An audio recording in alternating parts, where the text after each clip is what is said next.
Hi guys, ఇప్పుడే నేను the Raja Saab movie నుంచి ఒక సాంగ్ రిలీజ్ అయింది. ఆ సాంగ్ చూడడం జరిగింది. అసలుకి ఒకే ఒక్క ముక్కలో చెప్పాలంటే ప్రభాస్ గారి లుక్స్ అయితే వెరీ బ్యాడ్గా ఉన్నాయి. నాకు అస్సలు నచ్చలేదు.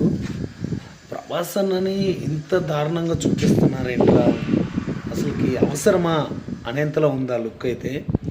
అండ్ సాంగ్ ఏంటి అంటే లిరికల్ సాంగా లేకపోతే వీడియో సాంగే రిలీజ్ చేశారా? ఇంకోటి ఆ సాంగ్ ఏలో క్రియేట్ చేశారు ఏంటో అర్థం కావట్లేదు. అసలుకి ఈ సాంగ్ వర్షన్ అయితే very very very very bad అండి. ఆ లొకేషన్స్ బిఫోర్ మూవీస్తో పోల్చుకుంటే ఇందులో లొకేషన్స్ వెరీ బ్యాడ్గా ఉన్నాయి. నా పర్సనల్ ఒపీనియన్ అయితే నాకు సాంగ్ అస్సలు నచ్చలేదు. బుజ్జిగాల్లో ప్రభాస్ అన్న డైలాగే ఉంటుంది కదా, సుత్రాము నచ్చలేదు, అస్సలు బాగోలేదు. మీకు ఎలా అనిపించిందో కింద కామెంట్లో తెలియచేయండి.